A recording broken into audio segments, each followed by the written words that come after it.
Buenas noches, gracias por acompañarnos. Es un gusto de nuevo estar con todos ustedes aquí en este programa Tertulia de Noche. Bueno, hoy vamos a hablar de las cooperativas y tenemos como invitado al licenciado Giovanni Villalobos Guzmán, que es el secretario ejecutivo del Consejo Nacional de Cooperativas, conocido como CONACOP. Con él vamos a hablar varios temas que engloban al movimiento cooperativo y que están ahí y que indirectamente los toca y directamente también. Por ejemplo, el gobierno ha anunciado la ruta del arroz. Sabemos que hay sectores cooperativos que están en el tema del arroz, ¿cómo lo están viendo? Otro tema que impactará mucho, no solo a los agricultores que están en cooperativas, sino incluso a los que no están en cooperativas y en términos generales a todo el sector, y es el anuncio que ha hecho el gobierno de el interés de sumarse a la Alianza del Pacífico, ¿verdad? Que son varios países que intercambian diversos sectores y que, por supuesto, algunos tienen más ventaja con otros por ser productores, países mucho más grandes que el nuestro, y bueno, ¿qué ventaja tenemos de estar ahí? Hay otros temas, como por ejemplo el Banco de Costa Rica, que es el que más está sonando, que es la venta del Banco de Costa Rica. Esto indudablemente que golpea directamente al Instituto de Fomento Cooperativo Infocop, ya que ellos reciben el 10% de las ganancias del banco y que con ese recurso fomentan el cooperativismo a nivel del país, fortalecen a las cooperativas, en fin, con eso ellos trabajan para que el sector cooperativo se fortalezca. Eso estaría en riesgo en el caso de que el Banco de Costa Rica se venda. Al igual que otros temas, los temas parafiscales también, si las cooperativas se tienen que sumar o no. El otro año el CONACOP cumplirá 50 años y queremos preguntarle a Giovanni, después de la intervención que supimos y que todos los costarricenses fuimos testigos, prácticamente las dos administraciones del PAC, cuánto esto impactó al CONACOP, porque ellos, por supuesto que el CONACOP es un órgano de defensa del movimiento cooperativo.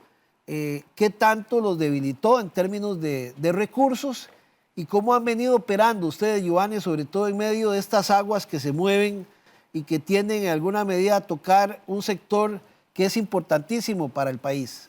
Buenas noches, y bienvenido a Tertulia. Muchas gracias, don Álvaro, por invitarme a tan prestigioso programa. Sabemos que tiene una gran difusión en toda la zona norte del país. Y permítame robarle 30 segundos, don Álvaro. Adelante. Y es que tengo conocimiento que hoy usted está de cumpleaños. Quisiera aprovechar la oportunidad para felicitarlo. No todos los días se llega a 50 años, don Álvaro. Eso es todo un punto de inflexión en la vida de un ser humano. Y sí quisiera aprovechar para que de mi parte, y creo que de todos los que nos están viendo y nos van a ver, poder desearle los mejores parabienes en su vida. Muchas gracias, don Giovanni. Efectivamente, hoy estamos, hoy hace 50 años me trajo a este mundo mi mamá y mi papá, así que muchas gracias a usted y para todos esos buenos deseos de parte de quienes uno comparte a día y por supuesto usted es uno de ellos, muy amable. Muchas gracias. Ahora sí, arranco, don Álvaro. Adelante. Hay que hacer un par de aclaraciones que constantemente se cometen errores. Alguna gente señala y habla del sector cooperativo. Y es el movimiento cooperativo. El cooperativismo no es un sector, es un movimiento. Y como movimiento se compone de 3 sectores. Esos 3 sectores están definidos en la ley. Es el agrícola industrial, el autogestionario, o cooperativas de trabajo asociado, y por default o por exclusión, lo que se denomina como las demás cooperativas. Esas tres tipos de cooperativas, o esos 3 tipos de sectores, nombran sus representantes. Esos representantes van a una asamblea sectorial, es decir, una por cada sector, ahí se nombran 13 representantes, que serían 10 propietarios y 3 suplentes, y además de los organismos de carácter nacional, es decir, los que tengan representación en más de 3 provincias y que aglutinen una serie de cooperativas, es decir, eso está definido también, conforman la asamblea plenaria. La asamblea plenaria es el máximo órgano que tiene el cooperativismo y que es quien ejerce lo que es la representación y defensa del movimiento cooperativo. Por eso es que el CONACOP, cada día que pasa, tiene que cumplir con ese rol de ser quien defiende y representa a las cooperativas de los diferentes sectores. Usted me está llevando a uno de los directores, que es el agrícola industrial. Podemos hablar de ese con todo gusto. Claro, pero también podemos hablar de nosotros, que te guste, don Álvaro. Perfecto, gracias. Giovanni, hablemos de lo que más está en el tapete ahora, es la discusión del Banco Costa Rica, que los ingresos del 10% de las ganancias del Banco Costa Rica van al Infocop. ¿Qué efecto tendría esto? Porque cuando ustedes hicieron, bueno, que querían hacer como un conversatorio con José María Figueres y Rodrigo Chávez, siendo los dos candidatos, que por cierto, cuando lo hicieron solamente Rodrigo Chávez llegó, don Rodrigo Chávez dijo ahí que él consideraba que los bancos no deberían darle plata directamente al movimiento cooperativo y que esa plata podía salir del presupuesto nacional. Hoy anuncia, o eso hace algunos días anuncia la venta. ¿Qué tanto impacto tendría y cómo lo están analizando ustedes? Porque solo ha hablado de la venta, no de los recursos que le dan las cooperativas, los impuestos que se paga, el tema de las pensiones y otros recursos más que van directamente a fortalecer otros sectores. Bueno, nosotros de momento lo que estamos haciendo es análisis, un análisis que pretendemos sea lo más objetivo posible. Evidentemente tenemos claro que la venta del banco no representa mayor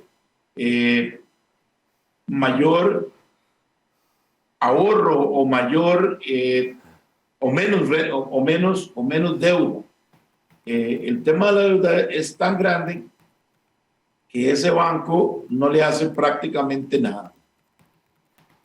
Sin embargo, sí causa una serie de problemas, que es lo que hemos estado viendo.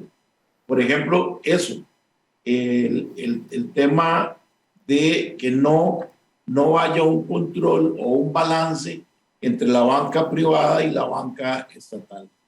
Quedaríamos prácticamente con un solo banco estatal. Recordemos que ya desapareció el Banco Anglo, ya desapareció el Banco Crédito Agrícola de Cartago y el Banco Popular no está dentro de los bancos del Estado. Entonces quedaríamos en un solo banco, que estos bancos tienen una gran repercusión no solo en el tema del crédito, sino que también fomentan otro tipo de actividades. De los excedentes que tienen los bancos, de lo que ellos producen, por ejemplo, se fondean becas. Las becas de CONAPE son fondeadas con estos recursos. Hay otras que pasan directamente a los ancianos y a otros tipos de poblaciones más vulnerables y más en riesgo, que definitivamente la banca privada nunca les va a dar sus recursos. Tal vez como para hacerle un aporte, Giovanni, el Banco Costa Rica solo el año pasado transfirió del IBM al Infocop y a la Comisión Nacional de Emergencias 17 mil millones de colones. Además, ahí está el régimen de invalidez, vejez y muerte, entre otros que 21 mil millones de colones en total se trasladan, digamos, de esas utilidades del banco que se dejarían de percibir por parte de estas instancias en el caso de que se venda como usted lo señala. por aportar un dato económico. Claro, solo al Infocop, que es la que fomenta el movimiento cooperativo, le dejarían de ingresar alrededor de 5.000 millones. Eso es un golpe muy fuerte. Claro. Y no se está diciendo cuál sería la nueva fuente que vendría a suplir, si es con el presupuesto nacional, si es a través de una nueva ley. Nada de eso se está definiendo hasta este momento. Hay que ser muy responsable, creo yo, en el sentido de que hay que escuchar a unos y a otros. Sin embargo, no pareciera tener un sustento muy sólido el tema de la venta. Cada vez uno escucha nuevos argumentos que inclusive algunos hacen poco viable que suceda la venta. Hay gente que está hablando de que se requiere de una reforma constitucional para poder hacer esta venta. Yo haré una pregunta. Usted hablaba de 5.000 millones, es mucha plata.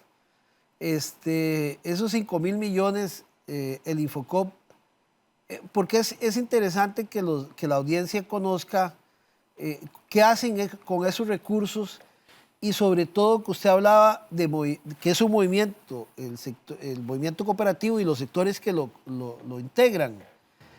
Es el impacto que tendría sobre las cooperativas y nos cuenta un poco cuánta la población que realmente es cooperativista y que en alguna medida estos recursos vienen a aportar esa fuerza importante que el cooperativismo tiene en Costa Rica.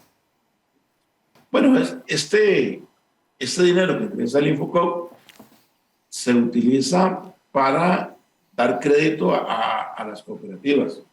¿En qué rubro? Prácticamente en todos, Por ejemplo, a la cooperativa que es dueña de ese canal, el Infocop, le ha dado algún crédito para desarrollar en infocomunicaciones, es decir, para llevar lo que es Internet, sobre todo, y en algún grado el entretenimiento de la televisión a través de esos créditos a lugares en los que una empresa lucrativa definitivamente no apostaría. No apostaría porque es tan poca la población o el consumo que tendría que la inversión sería muy grande para lo que podría recuperar. El cooperativismo en este caso sí piensa en que los asociados de una cooperativa como Copelesca merecen y necesitan tener acceso a la Internet. Y por eso el Infocop le puede fondear una cantidad importante de recursos con el objetivo de que sigan creciendo las líneas o más bien en las líneas que ya tienen en lo que es electricidad, lo que es la fibra óptica que llevaría los componentes necesarios para que estos habitantes puedan tener acceso a algo tan importante como el Internet. Y así le puedo decir que se fondean muchos en la parte agrícola, en lo que es café, inclusive en la parte de ahorro y crédito. Cuando el Infocop fondea una cooperativa de ahorro y crédito, tiene una limitación la cooperativa, y es que no puede intermediar más allá de cierta cantidad para poder beneficiar a los empresarios. Es decir, no es que le da la plata y que puedan hacer con ella la que quieran.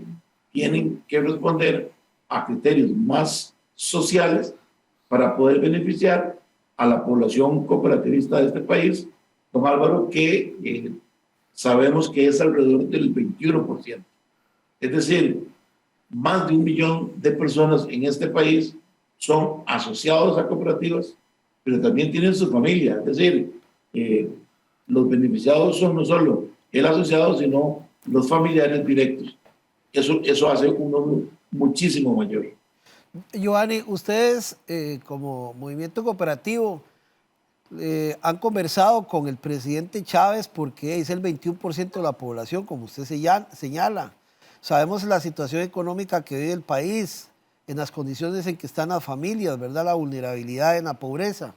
De quitarle recursos al Infocop, no sé si la palabra correcta es matarlo, o por lo menos sí lo dejaría muy bien herido, porque el presidente solo ha hablado de venta. Él dice que eso no tenía ningún problema, los recursos que estábamos hablando, pero no han dicho de dónde captarían los recursos.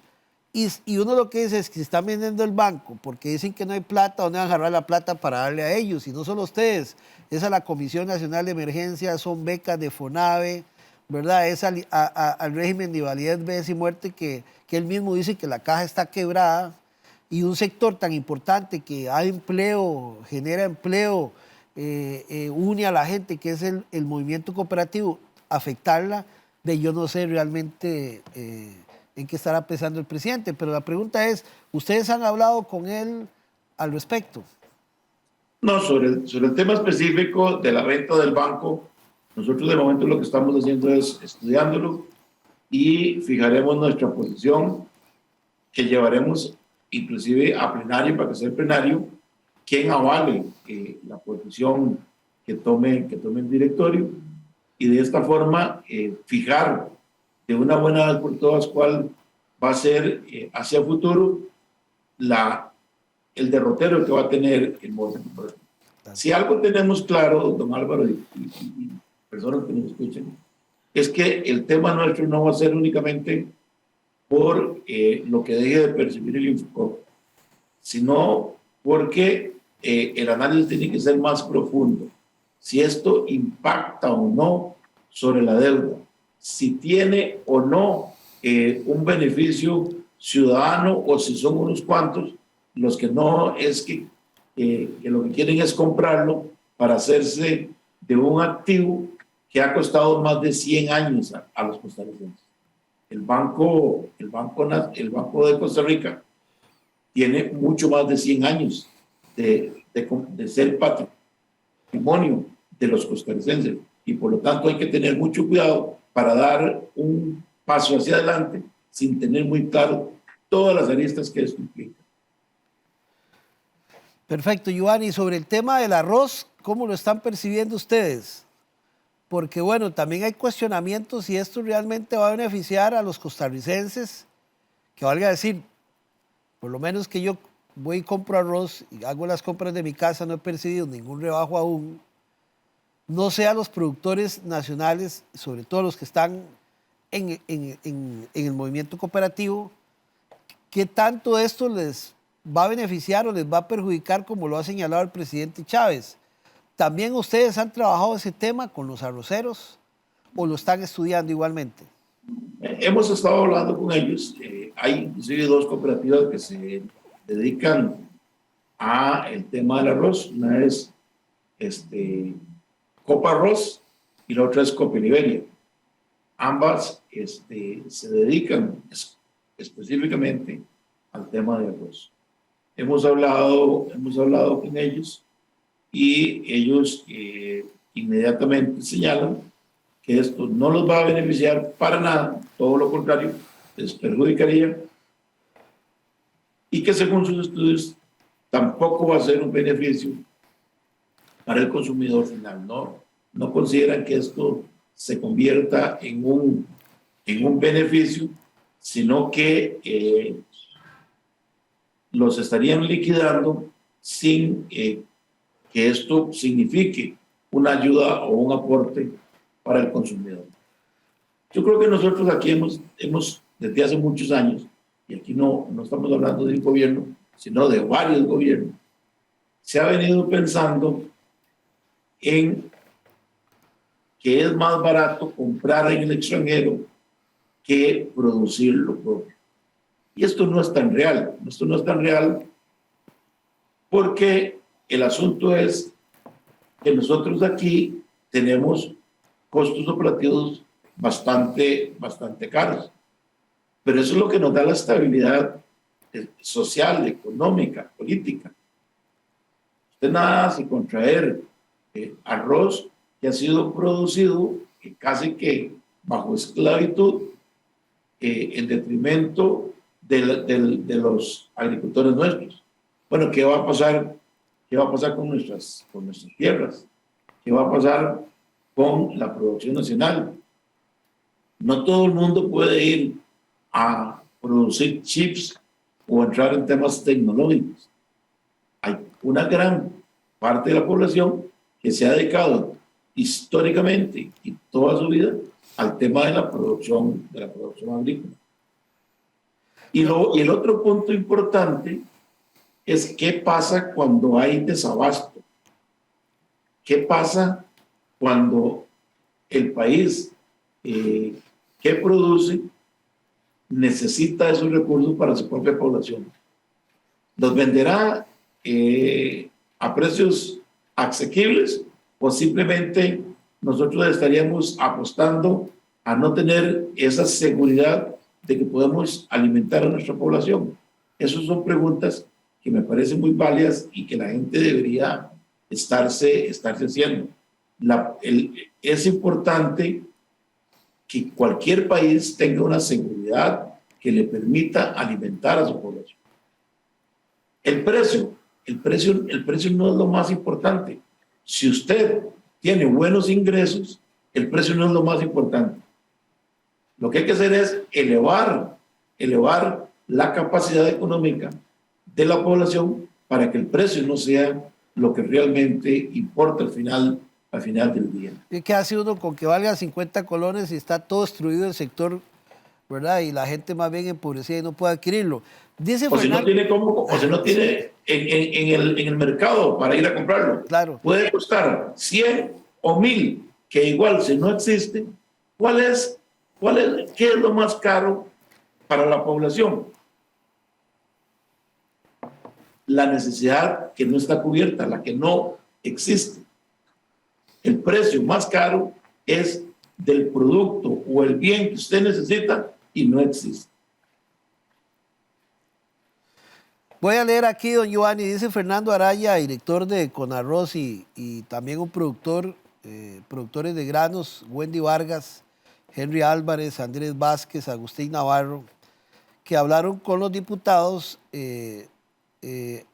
cómo el arancel del 35% que pesaba sobre la importación de arroz, ahora se redujo a un 4%, y en producto pilado y 3.5% en producto en granza, lo que según ellos pone una situación negativa frente a la posibilidad de que los importadores capten todo el mercado con productos más bajos importados, afectando al productor nacional. Los dirigentes dicen que no solo afecta a todo el sector arrocero nacional, sino que se encadena en la crisis a otros grupos, como el avícola, que utiliza la granza para el piso de aves, y el de los criaderos de tilapia que consumen la semolina del grano. Los arroceros señalaron que esperaban una reducción al impuesto en 2 años, pero insisten en que no estaban preparados para la eliminación prácticamente inmediata de esto. Es decir, ellos dicen, no, aquí nos van a matar a costillas de que al arroz le bajen un poco de plata, pero los importadores son los que van a finalmente hacerse el recurso. Es lo que vos decías. ¿Qué tanto eso realmente beneficia? Y no es ahora, porque eso todavía no se ha visto. No sé cuándo va a entrar eso, pero efectivamente hay un temor del sector arrocero de que esto termine quebrando a los pocos productores que existen. Y de hecho son, usted decía, 2 cooperativas que también están en el tema del arroz. Y hay otro factor importante, don Álvaro, y es el tema de la calidad. El costarricense está acostumbrado a consumir arroz de buena calidad. No todo el arroz que hay en el mercado mundial es de buena calidad. Y entonces usted podría reducir un poquito el precio, pero a costa de la calidad. De comer algo que a usted no le gusta, no es de su agrado. Eso tampoco se ha hablado lo suficiente de de que el costarricense ya se acostumbró al consumo de un producto de buena calidad y a un precio razonable. Claro, Giovanni, ustedes tenían en el Infocop, creo que hay un representante del sector agrícola, ¿no es así? El juez al Sí, ministro. ¿Y qué dice el representante sabiendo de antemano que él está en una institución como el Infocop donde se va a ver perjudicado por esas decisiones? ¿O ellos no opinan al respecto? no, sí, todo lo que es el sector agro está muy confundido con lo que está pasando en este país, porque no solo se siente amenazado en el tema del arroz, sino que se sienten amenazados en el tema de la Claro, producción con todo. Como decían, el documento que usted señalaba, es que esto es un encadenamiento productivo. Usted no puede afectar una parte sin que se afecte todo el resto del sistema productivo. Entonces, el temor de ellos es un temor bastante fuerte. Otro tema que usted mencionaba, don Álvaro, que al sector agrícola, no solo cooperativo, sino al sector agrícola como en todo, le viene preocupando, es el tema de el ingreso o el eventual ingreso a lo que es la cuenca Caribe, ¿verdad? don Giovanni, vamos a hacer hagamos una pausa comercial y regresamos para hablar de ese tema, porque es interesante ver este asunto que, como vos decías, es un tema nacional.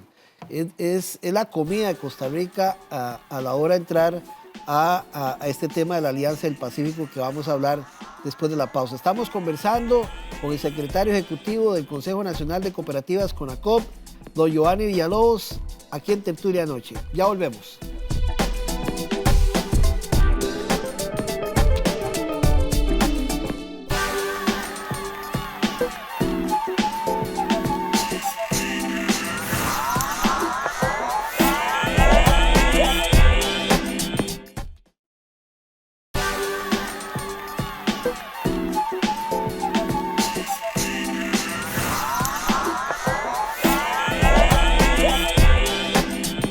En esta tertulia de anoche con el el secretario ejecutivo del CONACOP, don Giovanni Villalobos, que vamos a hablar de la Alianza del Pacífico, que es un mecanismo de articulación política, económica y de cooperación e integración entre Chile, Colombia, México y Perú, que se estableció en el 2011, constituido formal y jurídicamente el 6 de junio del 2012, que es una suscripción del Acuerdo Marco de la Alianza del Pacífico. Bueno, ellos tienen varios acuerdos, incluso comerciales, y quieren ingresar a Costa Rica ahí, indudablemente que compitiendo con países tan fuertes en producción agrícola como, porque creo que también está ahora Brasil, pero en Chile y Colombia, por supuesto que también son productores muy parecidos a los productores nuestros.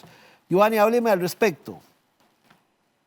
Bueno, en realidad, como bien lo señalaste, hay 3 en Sudamérica y México en el norte.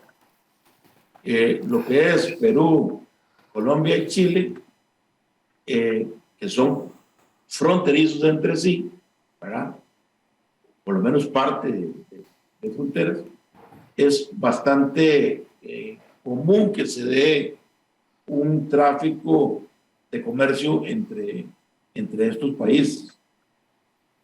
Estos países, Chile, Colombia, Perú y México, en realidad ya en alguna medida tienen comercio con nuestro país. Pero es un comercio bastante poco. Los 4 puntos, los 4 países de la Alianza Pacífico no representan ni un 5% de la exportación país.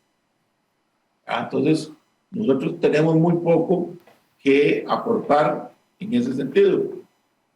Sin embargo, ellos sí son países mucho más grandes territorialmente que nos podrían traer una buena cantidad de productos que si están sin arancel, podrían afectar muchísimo lo que es la producción nacional. Es decir, si usted ve, por ejemplo, con México, que hay un tratado de libre comercio, México a este momento recibe lo que ellos quieren, La leche costarricense, por ejemplo, no ha entrado ni un litro a México, a pesar de que ese tratado tiene cerca de 15 años por ahí de existir. Entonces, no es tan real que sea un asunto en el cual es un ganar-ganar o un beneficio para todos los países. De hecho, en esta alianza solo hay otro país que está valorando si ingresa o no, Brasil. que es Ecuador. No, Ecuador. Ah, ok. Sí, Brasil no quiso. No, Brasil no ha querido. Y de hecho Brasil los aplasta a ellos también. Claro. Pero también está haciendo reservas arancelarias Ecuador. En cambio, Costa Rica está pensando en ingresar sin hacer ningún tipo de reserva arancelaria. Es decir, que los productos entrarían y saldrían cero arancel. Y eso sería un perjuicio sumamente grande para Costa Rica, para nuestro país. El movimiento cooperativo, y ahí sí tenemos posición fija, don Álvaro, ¿sí? De su pregunta, el movimiento cooperativo desde hace alrededor de 7 u 8 años, no en este congreso, sino en el anterior congreso que se dio, se presentó una moción y ahí se señaló que no estamos de acuerdo en el ingreso a lo que es Alianza del Pacífico. Posteriormente al Congreso, la plenaria, que como les señalé antes es el máximo órgano, también tomó un acuerdo que no apoya el ingreso de Costa Rica a la Alianza del Pacífico.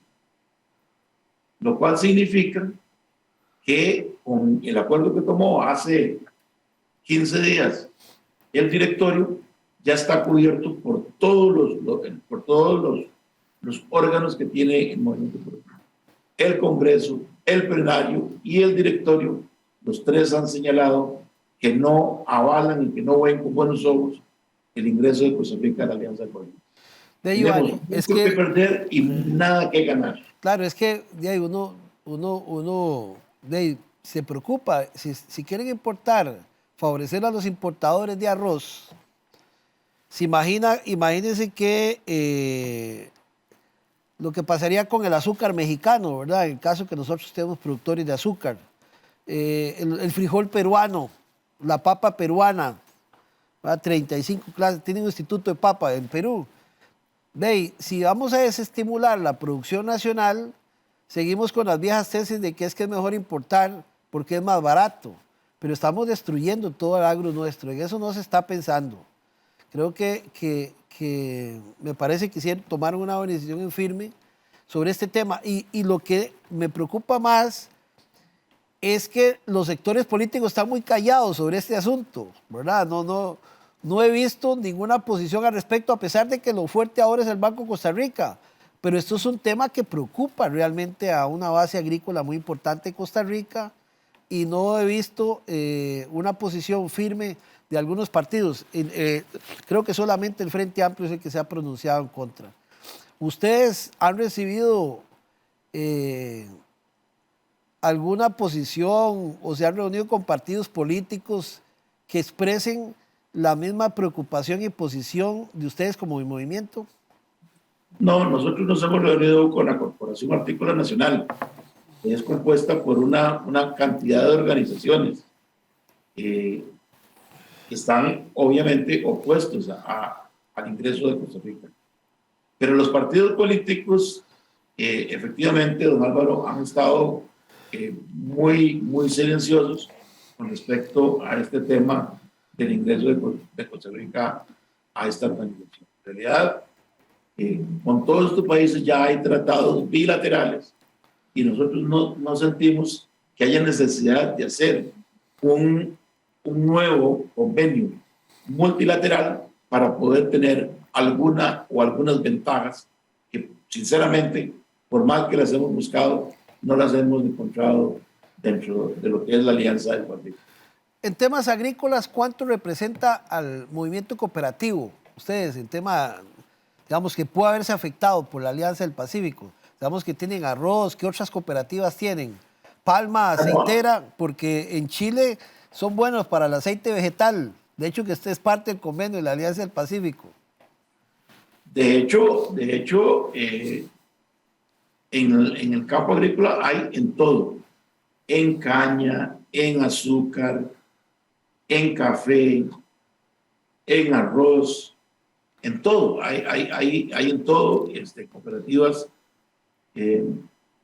desde unas muy pequeñitas hasta otras mucho más de mayor tamaño.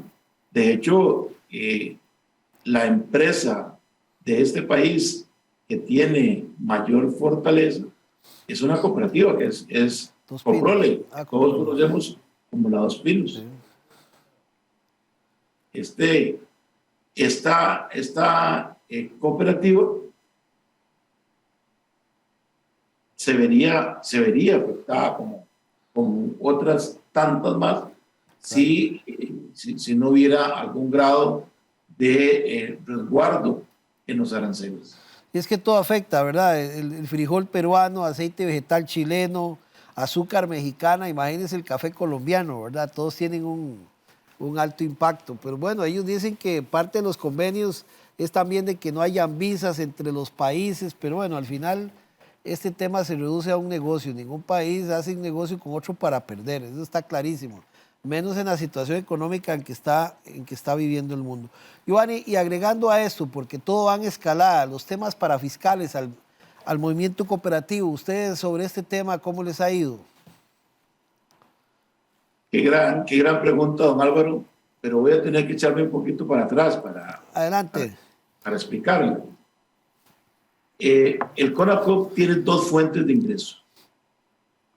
Una es los excedentes que producen las cooperativas, que podrían ser hasta un 2%. Y digo hasta un 2% porque la mayoría son 1%. Porque la mayoría de cooperativas le dan un 1% al CONACOP y otro 1% a la Unión Regional a las cuales pertenezcan, o los organismos de integración que tengan. La otra fuente de financiamiento son lo que se llama las cargas lo que viene del Infocop. Eso está en el artículo 185 de la Ley de Asociaciones Cooperativas. Este artículo 185, don Álvaro, lo que dice es que del ingreso o del presupuesto del Infocop se le da hasta un 2.5% al CONACOP y otro 2.5% a Ceneco. Cuando vino la intervención, estuvo vigente desde el 2015 hasta el 2019, la Junta Interventora presentó un recurso de inconstitucionalidad para este artículo 185, alegando que había sido creado por una ley de presupuesto. Todos los artículos o leyes que han ido en consulta a la sala, que han sido creados por una ley de presupuesto, han sido declarados inconstitucionales. Ante esa perspectiva, nosotros lo que hicimos fue promover un nuevo proyecto de ley que dichosamente se logró y el 185 en este momento está vigente ya como una ley con todos los trámites legislativos que tiene este país. Esa ley la hemos denominado Franklin Salazar porque fue mi antecesor, don Franklin Salazar, quien le puso alma, corazón y vida para que esto sucediera, y efectivamente sucedió. Nosotros, como estaba esa inconstitucionalidad presentada, no recibimos lo que correspondía al Infocop, ¿verdad? ¿Qué pasó? Y lo que sucedió fue que en ese lapso, en esos 33 meses que duró la intervención, se aprobó la Ley de Fortalecimiento de las Finanzas Públicas. Y ahí se creó lo que se denomina ¿cómo se llama?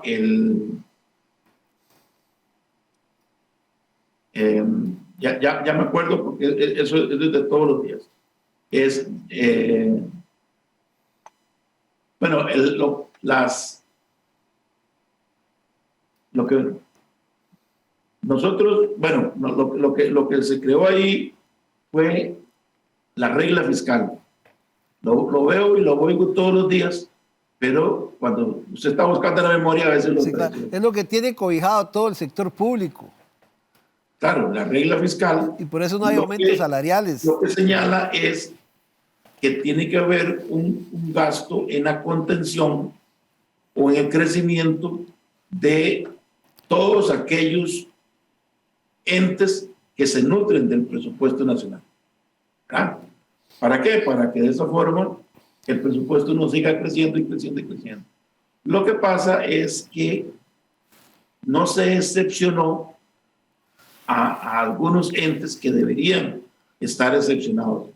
Caso de CONACOP, que nosotros somos un ente público no estatal, y como ente público no estatal no recibimos dinero del erario público, porque lo que le señalé, que viene del Infocop, eso no es parte del presupuesto nacional, eso es parte de lo que el Infocop recibe de los bancos. Y además hay otra diferenciación que hay que hacer. El dinero que está en los bancos no es un dinero público, es un dinero que proviene del público.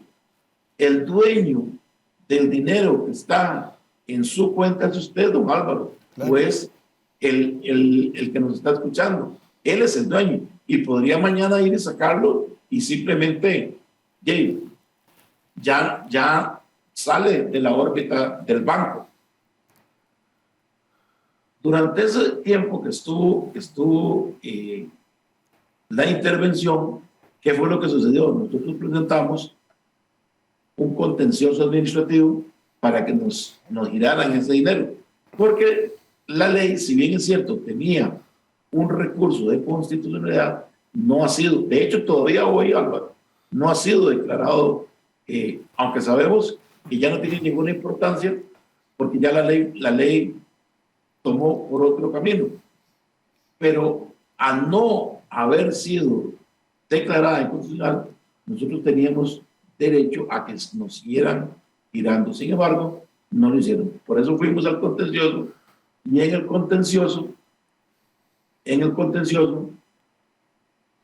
cuando ya terminó la intervención y entraron una nueva junta directiva, se llegó a una conciliación, y en esa conciliación se dijo que sí, efectivamente llevan razón, hay que girarles. Nos llegó el dinero en diciembre del 21. No, del 2019. Pero nos llegó de golpe, nos llegaron lo correspondiente a 3 años, ¿verdad? Entonces, los presupuestos nuestros eran muy restringidos, muy restringidos, porque no nos estaba llegando esa segunda fuente de ingresos.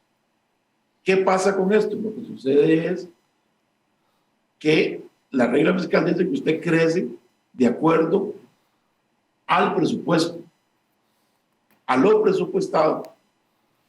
¿Ah? Y entonces ya nos ha afectado de forma tal que primero, no recibimos dinero del erario público. Segundo, nos ingresó de forma extraordinaria una buena cantidad de recursos que en este momento están depositados en un certificado de depósito a plazo sin poder utilizarlo, sin poder darle viabilidad al desarrollo de lo que tenemos. Y así no solo nosotros, les cuento que, por ejemplo, hay 32 colegios profesionales. Los colegios profesionales se nutren de lo que le dan sus agremiados. El de periodistas, por lo que le pagan los periodistas, el de abogados por los abogados, el de enfermeras, médicos, etcétera, ingenieros, etcétera, etcétera. Todo se nutre de lo que pagan la membresía de sus agremiados. Bueno, todos esos entes igualmente no pueden crecer porque los tiene restringidos la regla fiscal. Dichosamente, en este momento ya hay un proyecto de ley que se presentó para terminar con esta injusticia y con esta forma de ver las finanzas públicas que no aportan en nada a la disminución del gasto. Esto ha sido realmente una tragedia cuando usted tiene dinero, pero no puede gastarlo. Giovanni, ¿cuándo estaría ese proyecto ahí en la Asamblea? El presupuesto ya lo presentó. Nosotros habíamos presentado uno, Álvaro. Habíamos presentado uno y entró a la Comisión de Asuntos Económicos. Y este que presentó el presidente y el ministro de Hacienda ingresó la semana pasada, pero entró a la Comisión de Hacendarios. A nosotros nos da igual que salga uno u otro. Lo que sí estamos urgidos es de que se termine con esta pesadilla llamada regla fiscal, porque en realidad tenemos absolutamente claro que nosotros no beneficiamos en nada y que más bien poniendo ese dinero a circular en lo que nos corresponde, llevamos mayor desarrollo y mayor reactivación económica a nuestro país. Yo me imagino que los colegios profesionales están deseando que pase también, porque a ustedes, si los cobija, ellos también, desde luego. Claro, hay una federación de colegios profesionales que ya tomaron el acuerdo, a iniciativa nuestra con el proyecto que hemos presentado nosotros, de apoyar, y ahora están inclusive más en pie de llevar adelante esta excepcionalidad a los entes públicos no estatales de los cuales ellos son parte. Yo sé recuerdo que además, don Álvaro. No es un tema de ustedes, pero en el asunto de cómo deben estar los colegios profesionales sin esa plata, y todavía anuncian que les van a reducir la cuota de aporte, ¿verdad? Deben estar todavía más preocupados. Por supuesto, y no solo eso, sino que hay en este momento, don Álvaro, un recurso de inconstitucionalidad presentado por el Colegio de Periodistas. Eso demuestra que en realidad sí ha habido preocupación por parte de los colegios profesionales. A ese recurso de inconstitucionalidad que presentaron el Colegio de Periodistas, nosotros nos sumamos como coadyuvantes. Y además, a título personal, algunos de los directores y el secretario ejecutivo de FONACOP también tiene una coadyuvancia presentada en este recurso del Colegio de Periodistas. Giovanni, nos quedan 5 minutos para cerrar el programa. Siempre el movimiento cooperativo ha sido en alguna otra forma, ¿verdad?, tocado, codiado, lo han querido minimizar en 2 gobiernos anteriores y ahora están viviendo esta coyuntura. ¿Qué esperan del presidente ustedes, de Rodrigo Chávez? Nosotros esperaríamos que el gobierno de Rodrigo Chávez tenga en el cooperativismo un aliado, una organización que puede servir para crear nuevas cooperativas que fortalezcan el desarrollo país, que sean una fuente de empleo. Nosotros hemos tratado de ayudar, de hecho participamos para ser parte de la revisión técnica vehicular. Ahí el cooperativismo se presentó. No fuimos adjudicados, pero hicimos una propuesta. Y también tenemos otras propuestas que queremos seguir desarrollando.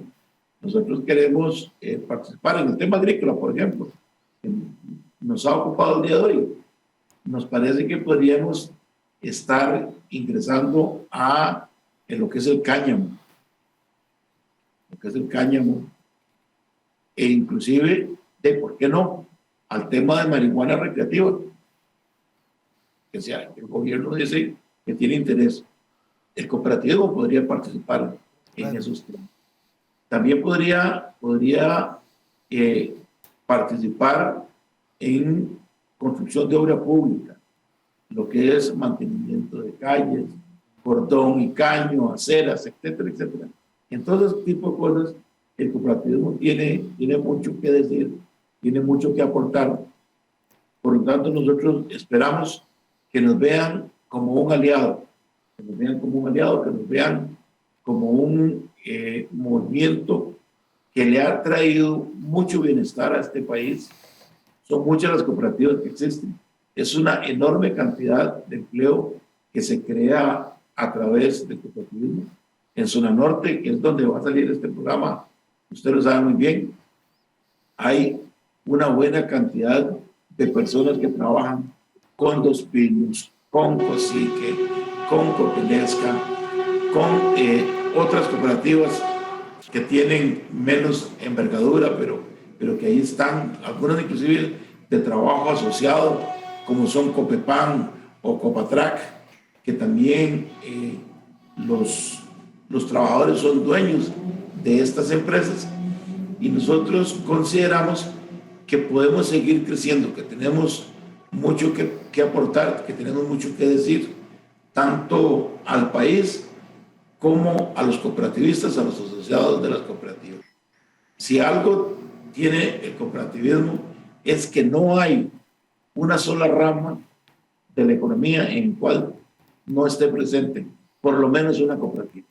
Y hay algunas en las que solo el cooperativismo está presente, como el caso de las que reparan aviones. Únicamente una cooperativa es la que repara aviones. Pero tenemos, por ejemplo, en transporte, en taxis, en buses y en transporte marítimo. Ahí tenemos a Conatramar también dando el servicio de Punta Arenas a Playa Naranjo, y que en este momento más bien están comprando una embarcación nueva, una embarcación que fue financiada por el Infocop. Claro. El Infocop les financió a Conatramar este navego para que puedan darle servicio a toda la gente que vive en la costa y a todos los costarricenses que en algún momento pasamos de Punta Arenas hacia la península. Playa Naranjo. Don Giovanni, muchas gracias, y estaremos dándole seguimiento a estos temas, porque siempre es importante hablar del movimiento cooperativo. 21%, nos decía usted, de la población costarricense 21%, sí, señor. ¿Es cooperativista o trabaja en las cooperativas? No, son asociados de cooperativas. Son asociados de cooperativas, y es una gran cantidad de personas, lo cual indudablemente esta región norte es muy fuerte a nivel de cooperativas, y es importante darle seguimiento sobre estos temas.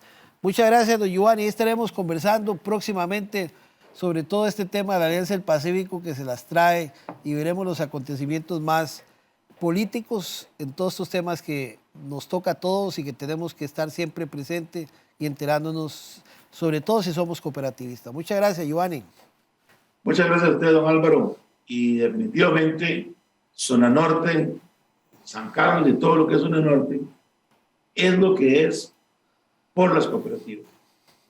Así es. Se han hecho muchos estudios, muchos análisis que han demostrado que donde hay cooperativismo hay mejor nivel de vida que donde hay menos desarrollo cooperativista.